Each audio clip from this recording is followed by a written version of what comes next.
मैं डॉक्टर ईतू सिंह आपका अपने चैनल अर्थात में स्वागत करती हूं, जिसके माध्यम से स्नातक स्तर के विद्यार्थियों के लिए मैं वीडियो बनाती हूं। नमस्कार। आज हम सुखदेव प्रसाद का लिखा हुआ निबंध पर्यावरण संरक्षण पढ़ेंगे। पर्यावरण जो वर्तमान काल की एक बहुत महत्वपूर्ण समस्या है, इसे संरक्षित करने के लिए लगातार विश्व संघर्ष कर रहा है। एक ओर मानव समाज इसे नष्ट कर रहा है, तो दूसरी ओर एक दूसरा मानव समाज है जो इसे संरक्षित करने की कोशिश कर रहा है। नई पीढ़ी के लोगों से यह उम्मीद है कि यह अपनी प्रकृति को बचाने और अपनी दुनिया को बचाने की कोशिश करेंगे। यह निबंध श्री सुखदेव प्रसाद द्वारा रचित है। इस निबंध में प्रसिद्ध शिक्षाविद और पर्यावरणविद सुखदेव प्रसाद जी ने हमारे देश में ही नहीं बल्कि संपूर्ण विश्व में जो समस्या है पर्यावरण की, उसे हमारे समक्ष उपस्थित किया है। आइए हम इस निबंध को पढ़ते हैं। निबंध का शीर्षक है पर्यावरण संरक्षण, लेखक सुखदेव प्रसाद। इसमें कही गई बहुत सारी बातों से आप पूर्व रूप से भी परिचित होंगे। पर्यावरण केवल विकासशील राष्ट्रों की नहीं, समूचे विश्व की समस्या है। क्योंकि संपूर्ण वसुधा एक है और उस पर रहने वाले सारे जीवधारी पर्यावरण में हुए किसी भी बदलाव से अवश्य ही प्रभावित होंगे। यहाँ पर पहली पंक्ति में लेखक कहता है कि ये जो पर्यावरण की समस्या है, यह किसी एक देश की समस्या नहीं है, वो सिर्फ विकसित होते हुए राष्ट्रों की समस्या नहीं है, बल्कि पूरे विश्व की समस्या है। और उस पर रहने वाले सारे जीवधारी पर्यावरण में हुए किसी भी बदलाव से अवश्य प्रभावित होंगे। कहने के तो हमारे चारों ओर का वायुमंडल, जिसमें हम रहते हैं, और अन्य जीवधारी सब मिलकर पर्यावरण बनाते हैं। पर्यावरण की यहाँ परिभाषा दे रहे हैं लेखक कि पर्यावरण हम किसे कहते हैं। तो हमारे आसपास का जो वायुमंडल है, आकाश है, हवा है, पेड़ हैं, पौधे हैं, और साथ ही साथ इस पे रहने वाले जीव जंतु और मनुष्य, इन्हीं से मिलकर पर्यावरण शब्द बना है। किंतु वास्तव में पर्यावरण बड़ा व्यापक शब्द है। पर्यावरण का तात्पर्य उस समूची भौतिक एवं जैविक व्यवस्था से है जिसमें जीवधारी रहते हैं, बढ़ते पनपते हैं और अपनी स्वाभाविक प्रवृत्तियों का विकास करते हैं। प्रकृति अपनी ओर से सभी संघटकों का अनुपात हमेशा ठीक बनाए रखने का भरसक चेष्टा करती है। कहने का तात्पर्य कि प्रकृति में जितनी भी चीजें हैं वो बैलेंस में होती हैं, संतुलन में होती हैं, अनुपात में होती हैं। लेकिन मानव ने प्रकृति को छेड़कर उसकी मूल संरचना में, व्यवस्था में दखल अंदाजी की है और फलस्वरूप पर्यावरण की बिगड़ती दशा आज समूचे सभ्य संसार के लिए चर्चा का विषय है। तो पहले पैराग्राफ में लेखक ये बताने की कोशिश करते हैं कि पर्यावरण किसे कहते हैं और पर्यावरण जो आज खराब हो रहा है उसके पीछे कारण क्या है। और दूसरी बात ये कि ये सिर्फ एक देश की समस्या नहीं बल्कि संपूर्ण विश्व की समस्या है और मानव समाज को इस समस्या को लेकर जागरूक रहने की जरूरत है, क्योंकि स्थिति लगातार बिगड़ती जा रही है। आगे निबंधकार कहते हैं विकासशील राष्ट्र, विकासशील मतलब जो अभी डेवलपिंग जिसको हम कहते हैं, विकसित राष्ट्र कहते हैं जो विकसित हो गए हैं। विकासशील राष्ट्र होड़ सी लगाकर अधिकाधिक औद्योगिकरण करते जा रहे हैं। औद्योगिकरण जिसको हम अंग्रेजी में इंडस्ट्रियलाइजेशन कहते हैं, जिसके कारण ऊर्जा के इन प्राकृतिक भंडारों का खुलकर अपव्यय हो रहा है। ऊर्जा के भंडार कौन से हैं? कोयला है, तेल है इत्यादि। ये भंडार सीमित हैं, अर्थात ये असीमित नहीं है, ये समाप्त हो जाएंगे और कुछ वर्षों में समाप्त हो जाएंगे। अभी भी सारी दुनिया भीषण ऊर्जा संकट के दौर से गुजर रही है और ऊर्जा के नए स्रोत खोजे जा रहे हैं कि कहां से एनर्जी मिले। इस प्रकार फॉसिल ईंधनों का विनाश हमारे लिए दो तरह से घातक है। फॉसिल ईंधन किसको कहते हैं? जो जमीन के नीचे वर्षों वर्ष, हजारों वर्षों के कह सकते हैं प्रक्रिया में बनती है, जिसमें कोयला है, जिसमें तेल है, ये अगर हम समाप्त कर देते हैं तो ये हमारे लिए बहुत विनाशक है। ऊर्जा की कमी हो जाएगी और जितना अधिक हम इस फॉसिल ईंधन को जलाएंगे उतना ही वातावरण में कार्बन डाइऑक्साइड की वृद्धि होगी। तो ये उसे जलाना अधिक या उसे एक से इस्तेमाल करना पृथ्वी के लिए खतरनाक हो सकता है।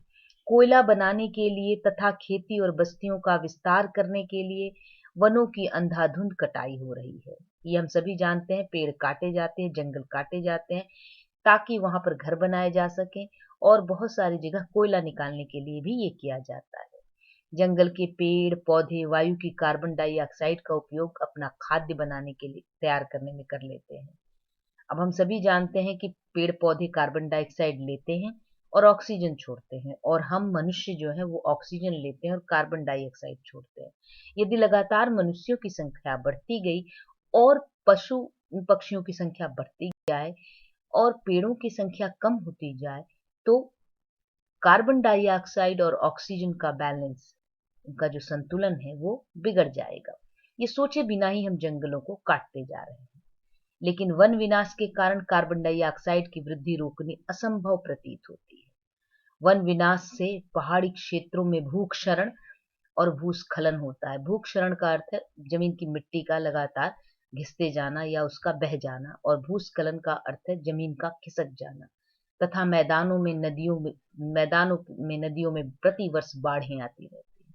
अर्थात प्रकृति को जब हम विभिन्न तरह से उसका शोषण करते हैं, दोहन करते हैं, तो फिर उससे प्रकृति जो है प्रतिक्रिया देती है, और कहीं जमीन खिसकती है, कहीं पहाड़ खिसकते हैं। जैसा कि आप जानते हैं उत्तराखंड में भी ऐसा ही हुआ है, जहां पर ग्लेशियर गल गया है और मैदानों इत्यादि नीचे की तरफ उससे बाढ़ आ जाती है। स्पष्ट है कि हमने प्रकृति का दोहन अपने उपयोग के लिए अविवेकपूर्ण तरीके से किया है, अतः दोषी हम हैं और इसी नाते परिणाम भी हमें ही भुगतना होगा। हम प्रकृति की संतान हैं, स्वामी नहीं। देखिए, ये लेखक ने यहाँ बहुत महत्वपूर्ण बात कही है कि प्रकृति, हमने ही प्रकृति का दोहन अपने उपयोग के लिए अविवेकपूर्ण तरीके से किया है, अतः दोषी हम हैं, इस नाते परिणाम भी हमें ही भुगतना होगा। ये एक बहुत महत्वपूर्ण बात है। हम प्रकृति की संतान है, स्वामी नहीं। इतने दिनों तक हम ये मानते चले आ रहे थे कि प्रकृति जो है हमारी दासी है, हम उसके मालिक हैं, लेकिन हमें ये मानना चाहिए कि हम उसकी संतान हैं, उसके स्वामी या मालिक नहीं है। वास्तव में हम प्रकृति की संतान हैं और प्रकृति हमारी पोषक रक्षक। तो हम प्रकृति की संतान है और प्रकृति ही हमारा पोषण करती है, हमारा पालन पोषण करती है, पर हमने उसे भोग्या मत समझा। भोग्या का अर्थ होता है जिसे भोगा जाए, उस पर अपना प्रभुत्व माने अधिकार, हक जमाना चाहा। यही हमने भूल की। प्रकृति का स्वामी बनने की लालसा ही हमारे पतन का, या यूं कहिए कि मानव और प्रकृति के बीच उत्पन्न खाई का कारण है।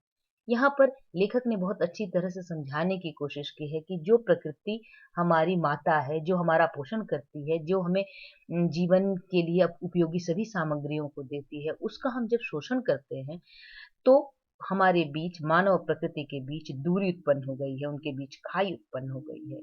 आगे वो बहुत से उदाहरणों से इस बात को स्पष्ट करते हैं। प्रोफेसर सुमाखर अपनी बहुचर्चित कृति स्मॉल इज ब्यूटीफुल में टॉम डेल और वर्ग ननगिल काटन की टॉप सॉइल एंड सिविलाइजेशन, जो 1955 में उन्होंने लिखी है, उससे वहां से वो उद्धृत करते हैं। कोटेशन है, कोट, सभ्य मानव लगभग सदा ही अपने पर्यावरण पर अस्थायी प्रभुत्व स्थापित करने में सफलता प्राप्त करता रहा है। यानी सभ्य मानव कोशिश करता रहा है कि वो अपने पर्यावरण पर हक जमाए, उसे अपने वश में करे। उसकी मुख्य कठिनाइयां तभी आरंभ हुई जब वह इस भ्रम का शिकार हो गया कि उसका प्रभुत्व अस्थायी नहीं बल्कि स्थायी है। वह प्रकृति के नियमों को ठीक से समझने में गलती करते हुए भी अपने आप को दुनिया का मालिक समझने लगा। तो ये जो मनुष्य की गलती, वो समझता है कि प्रकृति उसके हाथ में है, नदी पहाड़ पर्वत सब उसके हाथ में, ये उसकी बहुत बड़ी गलती है। मानव सभ्य हो या बर्बर, प्रकृति की संतान है, उसका स्वामी नहीं। यदि उसे अपने पर्यावरण पर प्रभुत्व बनाए रखना है तो उसके लिए कतिपय प्राकृतिक नियमों के अनुसार चलना आवश्यक है। वह जब प्रकृति के नियमों का उल्लंघन करता है तभी वह उस प्राकृतिक पर्यावरण को नष्ट कर बैठता है जिस पर उसका अपना जीवन निर्भर करता है। और जब उसका पर्यावरण तेजी से बिगड़ने लगता है तब उसकी सभ्यता का पतन भी होने लगता है। तो मनुष्य की सभ्यता जो है वह इस प्रकृति पर निर्भर है। इसलिए देखिएगा कि नदियों के किनारे सभ्यता का विकास हुआ है, लेकिन जब हम प्रकृति के नियमों का उल्लंघन करने लगते हैं तो प्रकृति विद्रोह कर देती है और तब मानव का जीवन, मानव की पूरी सभ्यता संकट में आ जाती है। आगे वे कहते हैं, किसी ने यह कहकर इतिहास की संक्षिप्त रूपरेखा बताई है कि कोट सभ्य मानव पृथ्वी के एक छोर से चलकर दूसरे छोर पर पहुंच गया है और वह जहां से भी गुजरा वहीं भूमि मरुस्थल हो गई है। ये देखिए एक ऐसी कहावत है इतिहास की कि मनुष्य जहां जहां जाता है वहां की भूमि को मरुस्थल बना देता है, वीरान कर देता है, वहां की प्रकृति को नष्ट कर देता है। इस कथन में कुछ अतिशयोक्ति हो सकती है। अतिशयोक्ति का अर्थ है बढ़ा चढ़ाकर कहना, लेकिन यह बेबुनियाद नहीं है। सभ्य मानव जहां भी लंबे समय तक रहा है उसने वहां की भूमि को बर्बाद किया है। इसीलिए प्रगामी सभ्यताएं स्थान परिवर्तित करती रही हैं। प्रगामी मतलब आगने वाली। पुराने बसे प्रदेशों की सभ्यताओं के पतन का यही मुख्य कारण रहा है। इतिहास की सभी प्रवृत्तियों का भी यही मुख्य कारण रहा है कि हमारे यहाँ जितने भी इतिहास में गवाह हैं कि मनुष्य अपनी प्रकृति को स्वयं नष्ट करता है और फिर आगे की तरफ बढ़ जाता है। आगे लेखक हमें बताते हैं कि हमारे सामने पर्यावरण का जो ये विनाश हो रहा है या इस तरह से जो पर्यावरण में प्रदूषण फैल रहा है उसकी क्या वजहें हैं। पहली बात वो बताते हैं औद्योगिक संस्कृति और बढ़ती आबादी, इंडस्ट्रियलाइजेशन और पॉपुलेशन का बढ़ना। ऊर्जा हमारे जीवन का पर्याय है, यानी ऊर्जा जहां होगी हम जीवन का मतलब ही है ऊर्जा, एनर्जी। औद्योगिक विकास का मूलाधार भी यही है और अगर इंडस्ट्री आपको चलानी है तो उसके लिए भी आपको एनर्जी की जरूरत है। लेकिन विकास के साथ ही हमने प्रकृति को खोखला कर डाला है। प्राकृतिक संपदा का ऐसा खुलकर अपव्यय, अपव्यय कहते हैं गलत ढंग से खर्च करना, जिसकी भरपाई संभव नहीं है। हमने तत्कालीन लाभ के लिए दूरगामी दुष्प्रभावों को ताक पर रख दिया है, क्योंकि टेक्नोलॉजी के विकास के जरिए आधुनिक विकास की दौड़ में हम लगे हुए हैं। तो यहाँ पर लेखक ने टेक्नोलॉजी में जो अंधी दौड़ है उसका भी एक तरह से विरोध किया है। आगे की बात वे बताते हैं कि पूर्व काल की सभ्यताओं के साथ बात उल्टी थी। वे प्रकृति को प्राकृतिक संसाधनों का खजाना मात्र नहीं मानती थी, उसके हर रूप में देवी स्वरूप का दर्शन करती थी। लेकिन टेक्नोलॉजी की उद्भूत सभ्यता उपभोगवादी संस्कृति की कायल है। ये उपभोगवादी संस्कृति यानी सब कुछ को भोगना है। हमारी जो पुरानी सभ्यताएं थी, अगर आप हमारे पुराने संस्कार देखें, पर्व त्योहार देखें, तो आप देखेंगे कि वहां पर हम पेड़ पौधों को भी देवी देवता मानकर उनका पूजन करते थे। किसी भी बड़े पेड़ को काटना जो है वह पाप समझा जाता था और जो पेड़ फल नहीं देते थे उनकी भी रक्षा की जाती थी। जैसे पीपल के पेड़ में देवता का वास माना जाता है, बरगद के पेड़ में देवता का वास माना जाता है, जबकि उन वृक्षों की कोई जरूरत नहीं है, ना तो उनसे फल मिलता है और न ही किसी तरह का लाभ मनुष्य को होता है, लेकिन वह छाया तो देता है, वह ऑक्सीजन तो देता है। इसलिए उस वृक्ष में देवी देवता की स्थिति को मानकर उन वृक्षों की पूजा की जाती है और उन्हें बचाए रखा जाता है। लेकिन आज क्या है, जो चीज हमारे काम की नहीं है हम उसे काट कर फेंकने में एक मिनट भी नहीं सोचते हैं। तो इस संस्कृति को उपभोगवादी संस्कृति कहते हैं, यानी जिसका हम भोग कर सकते हैं, जो हमारे काम की है बस उसे रखना है और जो हमारे काम की नहीं है वो भले ही आगे चलकर काम आए लेकिन ये सोचे समझे बिना हम उसको विनष्ट कर देते हैं। आगे लेखक कहते हैं उनकी दृष्टि में प्रकृति तो केवल उनके लिए संसाधनों का भंडार मात्र है और जिसके उपयोग की उसे पूरी छूट है। यही भ्रम परेशानी का कारण बन गया। थोड़े से मुट्ठी भर विकसित राष्ट्रों ने अपने स्वार्थ साधने के लिए सारी दुनिया के लिए संकट उत्पन्न कर दिया है। यहाँ लेखक बताते हैं कि जो डेवलप्ड कंट्रीज हैं, जो विकसित राष्ट्र हैं, उन्होंने सबसे ज्यादा पर्यावरण का दूषण किया है। वो बहुत आगे बढ़ गए हैं और इसको ये बढ़ने के लिए इन्होंने बहुत अधिक ऊर्जा खर्च की है और बहुत अधिक प्रकृति का विनाश किया है। चूंकि प्रकृति या पर्यावरण सार्वभौम है, यूनिवर्सल है, ऐसा नहीं है कि धरती और आकाश अलग है। अमेरिका हो, इंग्लैंड हो, उनके लिए भी वही आकाश है जो आकाश बांग्लादेश, भारत, पाकिस्तान या एशिया के देशों के लिए है। तो आकाश और धरती तो सबके लिए एक है। अगर पर्यावरण नष्ट होता है तो हर देश के लिए उसका दुष्प्रभाव पड़ेगा और सभी जीवधारी उसके अभिन्न अंग है। अतः किसी एक की कुचेष्टा दूसरे के लिए कष्ट का कारण कभी भी बन सकती है। यदि आज भौतिकवादी सभ्यताओं के अनुरूप पाश्चात्य जगत के मानव का जीवन स्तर ऊंचा है, पाश्चात्य मतलब पश्चिम का, वेस्टर्न कंट्रीज, तो वह अन्य विकासशील राष्ट्रों के साधारण नागरिकों के अधिकारों पर अत्याचार करके। एक बहुत बड़ी बात यहाँ लेखक कहते हैं कि जो पश्चिम के देश बहुत आगे हैं सुविधा में और सुख भोग कर रहे हैं, विकसित हैं, तो उसकी वजह यह है कि उन्होंने इन गरीब देशों का, इनके नागरिकों के अधिकारों का, इनके हक का हनन किया है। प्रोफेसर गुन्नार मर्डल ठीक ही कहते हैं कि पश्चिमी राष्ट्र अपव्यय, प्रदूषण और धरती के संसाधनों के अंधाधुंध दोहन की भयानक कीमत पर ही अपने जीवन यापन का स्तर ऊंचा बनाए रख पा रहे हैं।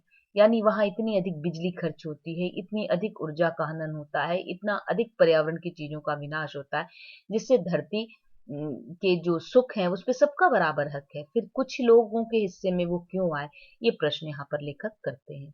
वस्तुतः आज उद्योग हमारी समृद्धि के मापदंड बन गए हैं। आगे लेखक कहते हैं कि बिजनेस या इंडस्ट्री खराब नहीं है, लेकिन इतनी इंडस्ट्रियलाइजेशन नहीं होनी चाहिए कि पूरी प्रकृति में धुआं ही धुआं भर जाए, सब जगह पर प्रदूषण ही प्रदूषण हो जाए। वो कहते हैं कि वस्तुतः आज उद्योग हमारी समृद्धि के मानदंड बन गए हैं। उदाहरण के लिए संयुक्त राज्य अमेरिका अपनी जनसंख्या, जिसकी जनसंख्या संपूर्ण विश्व की केवल 7% है, संपूर्ण ऊर्जा का 32% यानी 1/3 भाग उपयोग करता है। यानी वहां पर लोग कितने हैं, पूरी दुनिया के सिर्फ 7%, लेकिन वो दुनिया का 32% ऊर्जा एनर्जी का इस्तेमाल करता है। और विश्व की जनसंख्या के 20% भाग वाला भारत संपूर्ण संसार में प्राप्त कुल ऊर्जा का मात्र 1% उपयोग करता है। अभी इधर के वर्षों में कुछ बढ़ गया होगा, लेकिन उस समय सिर्फ 1% उपयोग करता था। इस दृष्टि से प्रत्येक अमेरिकी नागरिक एक भारतीय की तुलना में 40 गुनी अधिक ऊर्जा व्यय करता है। आप वहां देखेंगे कि वहां पर वो बहुत सारी इस तरह की चीज इस्तेमाल करते हैं जिसमें ऊर्जा लगती है।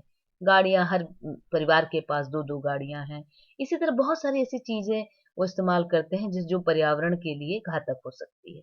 स्वाभाविक है यह अति औद्योगिक संस्कृति, इसको लेखक अति औद्योगिक संस्कृति कहता है, जहाँ पर बहुत ज्यादा इंडस्ट्रियलाइजेशन है, मात्र उपभोगवादी है, प्रकृति को छिन्न भिन्न करने के साथ ही उसमें गैसीय असंतुलन उत्पन्न करती है। यानी कार्बन डाइऑक्साइड और ऑक्सीजन का जो बैलेंस है वो गड़बड़ होता है, जो आने वाली पीढ़ियों के लिए जीवन मरण का प्रश्न बनकर उभरेगा। ये एक तरह से सावधान कर रहे हैं कि अगर अभी हम लोगों ने ध्यान नहीं दिया तो ये ऑक्सीजन की लगातार घटती जो उसकी मात्रा है, वो आने वाली पीढ़ी सांस लेना मुश्किल हो जाएगा, और उसका बहुत कुछ अनुभव हम लोग अभी से करने लगे हैं। असंतुलन में कमी आए, फिलहाल ऐसा नहीं लगता। विद्वानों के अनुमान है कि आज से 20-30 लाख वर्ष पूर्व मानव का इस धरा पर प्रादुर्भाव हुआ था, और सन 1830 तक दुनिया की कुल आबादी केवल 1 अरब थी, यानी 100 करोड़। किंतु अगले 100 वर्षों में ही अर्थात 1930 तक आबादी दुगनी हो गई, 2 अरब। यानी जितनी जनसंख्या लाखों सालों में उत्पन्न हुई, उतनी इधर मात्र 100 वर्षों में ही पैदा हो गई। आबादी की बढ़ती रफ्तार ने और गति पकड़ी, अगली 1 अरब की वृद्धि केवल 30 वर्षों में ही हो गई। यानी पहले 1 अरब होने में लाखों वर्ष लगे, अगले और 1 अरब होने में 100 वर्ष लगे, और उसके बाद अगले 1 अरब होने में मात्र 30 वर्ष। इस प्रकार 1960 तक 8 अरब नर नारी इस धरती पर हो गए, और फिर अगले 15 वर्षों में ही यानी 1975 तक आबादी बढ़कर 4 अरब हो गई।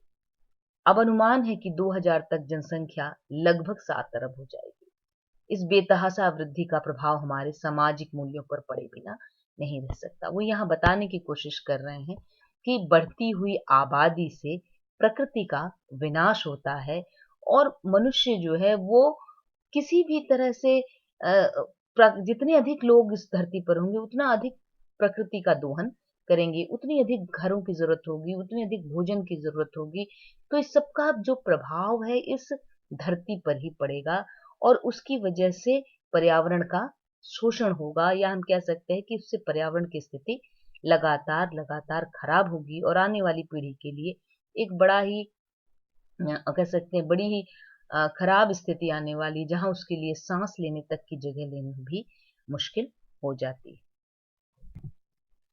आगे लेखक जीवधारियों का नाश शीर्षक देते हुए ये बताता है कि इस पर्यावरण की समस्या से मनुष्य ने अपने लिए तो एक सुखद दुनिया बना ली है, लेकिन अन्य जीवों के लिए एक बहुत बड़ा संकट पैदा कर दिया है। ये कहते हैं बढ़ती आबादी के साथ कल कारखाने उद्योग की भी बढ़ते जा रहे हैं, मोटर गाड़ियां भी उसी अनुपात में बढ़ती जा रही हैं। अति आवागमन और शोर शराबे के बीच मानव की श्रवण शक्ति कमजोर होती जा रही है, जिसको हम साउंड पोल्यूशन कहते हैं। आश्चर्य नहीं कि आने वाले 2-3 दशकों बाद बच्चे अत्यंत कम सुनने की क्षमता वाले हों अथवा बहरे ही पैदा हों। मिलों, कारखानों और कर्मचारी ढलती वय में इसका स्पष्ट अनुभव करते हैं। हम जानते हैं कि जो कारखानों मिलों में काम करते हैं, इतनी आवाज होती है मशीनों की कि धीरे धीरे उनकी सुनने की शक्ति कम हो जाती है। और लेखक यह भी सावधान करता है कि इस तरह अगर हमने पर्यावरण को में आवाजें लगातार पैदा की, गाड़ियों की आवाज है, सायरन की आवाज है, तरह तरह के म्यूजिक हम बजाते हैं मशीनों के माध्यम से, उससे आने वाले समय में जो लोग हैं जीवित वो तो बहरे हो ही रहे हैं, जो बच्चे पैदा होंगे वो भी शायद सुनने की क्षमता उनमें न हो। आगे वे कहते हैं कि उद्योगों ने वायु, जल और हमारे रोजमर्रा के जीवन में जहर घोल दिया है।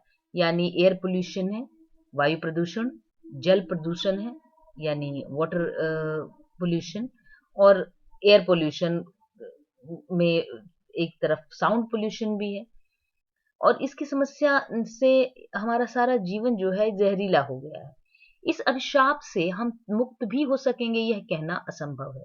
यदि प्रदूषण रहित टेक्नोलॉजी का विकास संभव हुआ तो उम्मीद की जाती है कि जनजीवन के स्वास्थ्य की रक्षा हो सके। कहते हैं कि ऐसी टेक्नोलॉजी पे हमें काम करना चाहिए जिसमें प्रदूषण कम से कम हो, और अगर ऐसा होता है तभी हमारा जीवन बच सकता है, हम स्वस्थ जीवन की कल्पना कर सकते हैं। जैसा कि हम सभी जानते हैं कि हम जिस जीवन को जी रहे हैं उसमें लगातार हम बीमार पड़ रहे हैं। छोटे छोटे बच्चे से लेकर युवाओं तक में तरह तरह की ऐसी बीमारियां हो रही हैं जिन्हें पहले कभी नहीं देखा गया है। और आगे लेखक बताते हैं, बिगड़े हुए पर्यावरण से मानव ही नहीं अन्य जीवधारी भी आतंकित है, जिनकी सहन शक्ति हम आपसे कम है। उन इसका एहसास हमें तब होता है जब किसी जीव की विलुप्ति हो जाती है। स्वीडन के प्राणी विज्ञानी कारकुरी लिंगहल के अनुसार इस धरती के लगभग 300 से अधिक ज्यादा जातियां यानी स्पीसीज और सब स्पीसीज उपजातियां लुप्त हो चुकी हैं। अनुमानतः वर्तमान सदी में भूमंडल पर कहीं न कहीं प्रतिवर्ष एक जाति का लोप हो रहा है। हमें पता भी नहीं है, करोड़ों तरह के जीव इस धरती पर हैं और वो धीरे धीरे इतना प्रदूषण है कि उसमें वो बच ही नहीं पा रहे हैं। जीवधारियों के विलुप्तीकरण का सीधा संबंध हमारे पर्यावरण से है और जो उनके प्रतिकूल बनता जा रहा है। प्रतिकूल परिस्थितियों में जीवधारियों का अस्तित्व खतरे में है। ये सारी परिस्थितियां प्रदूषण जन्य है, यानी प्रदूषण के कारण ही है। आप देखेंगे कि हम लोग अब इधर सुनते हैं कि टाइगर सेव टाइगर, और इस तरह की चीजें जब दिखाई देती हैं तो आपको समझ में आना चाहिए कि तरह तरह के जो पशु पक्षी हैं, गेंडे हैं, पोलर बियर है, पक्षी हैं कई तरह के, जिनको बचाने की कोशिश की जा रही है क्योंकि कहीं न कहीं वो जातियां जो है लुप्त होने की कगार पर पहुंच गई हैं। और पर्यावरण ने और क्या किया है, पर्यावरण ने मौसम का जो है जिसको हम लोग कहते हैं क्लाइमेट सर्कल, उसको भी बदल दिया है। क्या कारण है उसका वो आगे बताते हैं। वातावरण में कार्बन डाइऑक्साइड की मात्रा बढ़ रही है। फॉसिल ईंधन अर्थात कोयला तेल के जलने से इस गैस की बड़ी मात्रा वातावरण में विमुक्त होती रहती है। इस सामान्य स्थितियों में पौधे इसे खींचकर प्राणवायु यानी ऑक्सीजन मुक्त करते हैं, लेकिन वन विनाश और शहरीकरण की प्रवृत्ति से दिनों दिन इस प्राकृतिक व्यवस्था में बाधा उत्पन्न हो रही है। अर्थात अगर कार्बन डाइऑक्साइड निकल रहा है तो पेड़ हो तो वो उसे ले लेंगे और ऑक्सीजन में निकाल देंगे, लेकिन पेड़ भी कहीं नहीं है। तो क्या हो रहा है कि ये सारे की सारी व्यवस्था गड़बड़ हो रही है। फलस्वरूप कार्बन डाइऑक्साइड की मात्रा वायुमंडल में पर्याप्त मात्रा में व्याप्त रहती है। यह गैस धूप को गुजरने देती है किंतु पृथ्वी के वायुमंडल के ताप को पुनः विकिरित नहीं होने देती, यानी इसकी गर्मी को बाहर नहीं निकलने देती है। और इस नाते वायुमंडल का ताप धीरे धीरे बढ़ता जाता है, जिसको हम ग्लोबल वार्मिंग कहते हैं। वैज्ञानिकों का अनुमान है कि यदि वातावरण में कार्बन डाइऑक्साइड की मात्रा इसी प्रकार बढ़ती रही तो अगले 30-40 वर्षों में धरती का तापमान 3 डिग्री से 5 डिग्री तक की अनावश्यक वृद्धि हो जाएगी। फलस्वरूप शीतोष्ण क्षेत्र रेगिस्तान हो सकते हैं। जो शीत और शीतोष्ण क्षेत्र हैं वहां पर रेगिस्तान की स्थिति हो जाएगी तथा ध्रुवों की बर्फें पिघल सकती हैं, जिससे जल प्लावन यानी जो जो शहर समुद्र के किनारे बसे हैं वो डूब सकते हैं। मुझे लगता है ये चीजें आप लोगों ने पहले भी निश्चित रूप से इन्वायरमेंटल स्टडीज के अंतर्गत पढ़ी हैं, उसे ही इस लेख में सुखदेव प्रसाद ने बताने की कोशिश की है। हमारे वातावरण में कुछ ऊंचाई पर ओजोन की एक परत है, ओजोन की एक लेयर कहते हैं उसे, जो सूर्य की एक पराबैंगनी किरणों से हमारी रक्षा करती है। पराबैंगनी को अंग्रेजी में अल्ट्रा वायलेट रेज कहते हैं, जो कि घातक होती है। ये घातक किरणें उस परत में अवशोषित हो जाती हैं, उससे सोख ली जाती हैं। अगर ओजोन होगा तो वो सोख ली जाएंगी और दोष मुक्त धूप हमें प्राप्त होती है। यदि यह सुरक्षा आवरण न होता तो तमाम जीवधारी धूप ताम्रता यानी सनबर्न और त्वचा कैंसर से पीड़ित हो जाते। और अभी पता चला है कि बहुत से उद्योगों से मुक्त होने वाले जो रसायन है, केमिकल, खासकर फ्लोरोकार्बन ओजोन पट्टी में पहुंचकर रासायनिक प्रक्रिया से उसका क्षय करते हैं, यानी ओजोन के जिस लेयर से हमारी रक्षा होती है उसको में ही छेद कर देते हैं। यदि इन रसायनों के मुक्त होने की यही दर रही तो अगले 40 वर्षों में धरती की ओजोन पट्टी में कम से कम 20 से 30% तक की 24 से 30% तक की क्षति हो सकती है, जो त्वचा कैंसर के रूप में मानव तथा पशुओं को क्षति पहुंचा सकती है। इस प्रकार उसके प्रभाव से वायुमंडल में परिवर्तन हो सकता है, मौसम भी प्रभावित हो सकता है। तो इस तरह से ये एक बहुत खतरनाक स्थिति की ओर लेखक हमारा ध्यान ले जा रहे हैं। आगे वो बताते हैं कि आखिर इस जो पर्यावरण का जो हम विनाश कर रहे हैं, क्या उससे बचा जा सकता है? तो बचाव कैसे करें? बचाव के भी बहुत जो तरीके हैं उससे आप सभी परिचित हैं। छोटे से ही ये बताया जाता है कि हमें पेड़ लगाने चाहिए, हमें जो ऊर्जा है उसे बचाना चाहिए, किस तरह से हर चीज को संरक्षित करने की जरूरत है। लेखक कहते हैं जरूरत है प्रदूषण रहित टेक्नोलॉजी की, एक ऐसी टेक्नोलॉजी का विकास करें जिसमें कम से कम पोल्यूशन हो। विज्ञान और टेक्नोलॉजी तो आज के युग के अभिन्न अंग है, जिससे अलग हो पाना कोरी कल्पना की बात है। यानी अब हम वापस तो पुराने समय में नहीं जा सकते हैं, विज्ञान और टेक्नोलॉजी हमारे जीवन का अंग है। तो अब हम विज्ञान और टेक्नोलॉजी को ही क्यों नहीं इस तरह से विकसित करें कि वही पर्यावरण के लिए बचाव का कारक बने।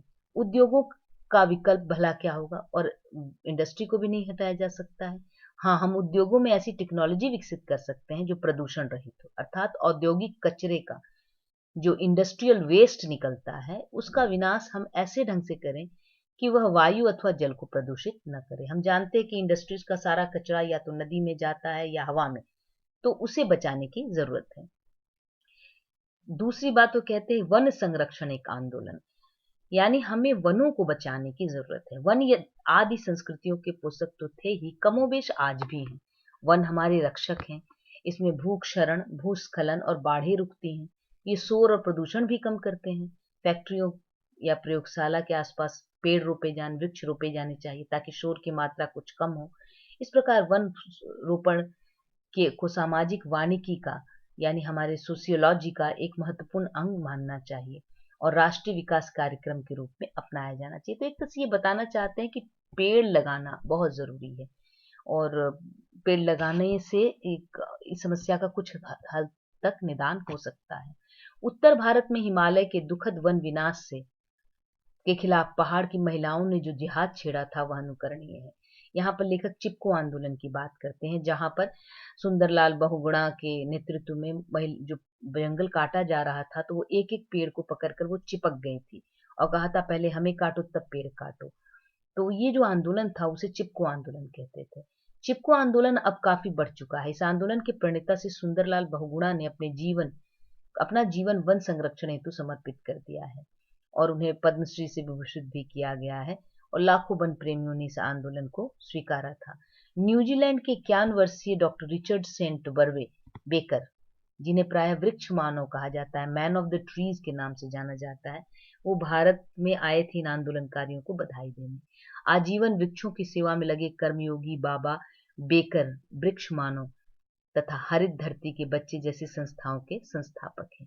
केरल की मूक घाटी साइलेंट वैली में भी राष्ट्र का ध्यान आकर्षित किया है। तो वो कहना ये चाहते हैं कि इस तरह के आंदोलन होने चाहिए जिनमें पेड़ों को काटने से रोका जाए या नए पेड़ लगाए जाएं। विश्व चेतना की बात यहाँ लेखक करते हैं। ये बताना चाहते हैं कि जो पर्यावरण को हमने नष्ट किया है उसको लेकर जो चिंता है वो वैश्विक स्तर पर अब दिखाई दे रही है। पर्यावरण सुरक्षा के लिए विश्व नीति जरूरी है। ये सिर्फ एक देश नहीं कर सकता, क्योंकि ये धरती आकाश पूरी दुनिया का हिस्सा है। इसलिए दुनिया के स्तर पे एक नीति बननी चाहिए। इसमें संदेह नहीं कि अलग अलग कदम उठाकर विभिन्न देश सारी पृथ्वी के लिए विनाशकारी स्थिति पैदा कर सकते हैं। सब अलग अलग तरह के काम करेंगे तो और भी घातक होगा। अतः हमें यह मानना चाहिए कि भले हम अलग अलग देश जाति के हों, पृथ्वी एक है, प्रकृति सार्वभौम है, यानी सबकी है। हमें केवल अपने लिए नहीं, समूची पृथ्वी के लिए उसको इकाई मानकर कुछ न कुछ कदम उठाना पड़ेगा। और कुछ कदम उठाए भी गए हैं, उसकी चर्चा लेखक यहाँ करते हैं। 1948 में फ्रांस के फोंटेनब्ला नगर में संयुक्त राष्ट्र संघ की मदद से प्रकृति के संरक्षण का अंतर्राष्ट्रीय संघ ICUN स्थापित हुआ, जो अब विश्व संरक्षण का संगठन बन चुका है। पर असली कार्य आरंभ हुआ संयुक्त राष्ट्र संघ, विश्व स्वास्थ्य संगठन आदि के सहयोग से 1968 में पेरिस में आयोजित जीवमंडल कॉन्फ्रेंस से। इस कॉन्फ्रेंस के प्रमुख रूप से विशेष वैज्ञानिकों ने भाग लिया था। इस कॉन्फ्रेंस के बाद विश्व पर्यावरण के बारे में जो चेतना मुखर हुई, उसे 1972 में स्टॉकहोम में आयोजित संयुक्त राष्ट्र संघ के मानव पर्यावरण कॉन्फ्रेंस से और बल मिला। और चूंकि इसमें राजनीतिज्ञों की बहुलता थी, यानी पॉलिटिशियन भी वहां गए थे, इसीलिए पर्यावरण की समस्या को विश्व स्तर पर राजनीतिक संबल यानी सहारा प्राप्त हुआ और यह महसूस किया गया कि पर्यावरण संरक्षण हेतु अंतर्राष्ट्रीय स्तर पर प्रयास किए जाने चाहिए। स्टॉकहोम में 110 से अधिक राष्ट्रों के प्रतिनिधि मौजूद थे और उक्त अवसर पर राष्ट्रीय सरकारों और अंतर्राष्ट्रीय संगठन के लिए 109 सूत्री सिफारिशें मंजूर की गई थी। इस सम्मेलन में निष्कर्षों को वैज्ञानिक और राजनीतिक दोनों रूपों में स्वीकृति मिली थी। आप जान लीजिए कि 1972 का ये जो स्टॉकहोम का राष्ट्रीय राष्ट्र संघ का जो कॉन्फ्रेंस हुआ था, उसी में तय किया गया कि बच्चों को छोटे से ही पर्यावरण को बचाने या पर्यावरण को समझने की शिक्षा दी जानी चाहिए। इसलिए आपको हर कक्षा में इन्वायरमेंटल स्टडीज को पढ़ना पड़ता है, यहाँ तक कि ग्रेजुएशन लेवल में भी पढ़ना पड़ता है। यहाँ जो ये तारीखें दी गई हैं, इन सबको आप याद रखिएगा, क्योंकि शॉर्ट क्वेश्चन आता है तो पूछा जा सकता है कि 1968 में कहाँ पर आयोजित हुआ था जीवमंडल कॉन्फ्रेंस, या ये ICUN कब स्थापित हुआ, इत्यादि इत्यादि। आगे वो कहते हैं कि सारे राष्ट्रों ने पर्यावरण संबंधी कानून बनाए। अमेरिकी राष्ट्रपति ने 1969 में के राष्ट्रीय पर्यावरण नीति विधेयक पर 1 जनवरी 1970 को हस्ताक्षर कर इस दिशा में पहल की थी। 1970 में हॉलैंड की सरकार ने पर्यावरण की सुरक्षा पर एक श्वेत पत्र, व्हाइट पेपर कहते हैं, में सरकारी पुनर्गठन का आधार पेश किया था, जिससे पर्यावरण का विभाग स्थापित किया। जैसा कि आज हर देश में इन्वायरमेंट को लेकर एक मंत्रालय है, उसके मंत्री होते हैं जो कि पर्यावरण की रक्षा से जुड़े हुए कार्य करते हैं। 1971 में फ्रांस की सरकार ने भी प्रकृति और पर्यावरण की सुरक्षा का मंत्रालय खोला। इसी प्रकार स्वीडन, कनाडा, जापान तथा अन्य बहुत से राष्ट्रों में पर्यावरण संबंधी एजेंसियां स्थापित की गई। दिसंबर 1980 में, काफी देर से ही सही, लेकिन भारत सरकार ने भी केंद्र में एक पर्यावरण विभाग खोला है। और ये इस लेख के लिखने के बाद भी राज्य के स्तर पर भी पर्यावरण इन्वायरमेंट की जो है वो मंत्रालय है। अपने यहाँ की बहुत सी राज्य सरकारों ने भी विज्ञान और पर्यावरण विभागों की स्थापना की है। पर्यावरण आज की जटिल एवं ज्वलंत समस्या है। प्रतिवर्ष 5 जून को विश्व पर्यावरण दिवस मनाया जाता है। देखिए, ये भी प्रश्न पूछा जा सकता है आपको कि विश्व पर्यावरण दिवस किस दिन मनाया जाता है। इस अवसर पर पर्यावरण की समस्याओं पर चर्चाएं की जाती हैं। संयुक्त राष्ट्र संघ, पॉगवास आंदोलन, विश्व वन्य जीवन संरक्षण कोष, वाइल्ड लाइफ जिसको हम कह सकते हैं, अंतर्राष्ट्रीय प्रकृति और प्राकृतिक संपदा संघ तथा यूनेस्को द्वारा आयोजित मैन एंड बायोस्फीयर परियोजनाएं पर्यावरण की सुरक्षा के लिए जागरूक है और हल ढूंढने में क्रियाशील है। ये आपका पूरा निबंध यहाँ समाप्त होता है। इस पूरे निबंध में लेखक ने बहुत ही विस्तार के साथ और बहुत ही गंभीरता के साथ पर्यावरण के स्वरूप को बताते हुए, साथ ही साथ पर्यावरण में आए हुए महत्वपूर्ण संकटों की ओर हमारा ध्यान आकर्षित किया है और ये बताने की चेष्टा की है कि आज भी अगर हम जागरूक नहीं हुए, अर्थात पूरी दुनिया अगर पर्यावरण को लेकर जागरूक नहीं हुई, तो आने वाला समय हमारे लिए बहुत ही बुरा हो सकता है, या आने वाली पीढ़ी को हम जो दुनिया देकर जा रहे हैं उसमें वो सांस भी लेने लायक नहीं रहेंगे। इसलिए हमें हर स्तर से अपनी प्रकृति को, अपने पर्यावरण को, अपने परिवेश को बचाकर रखना चाहिए। धन्यवाद।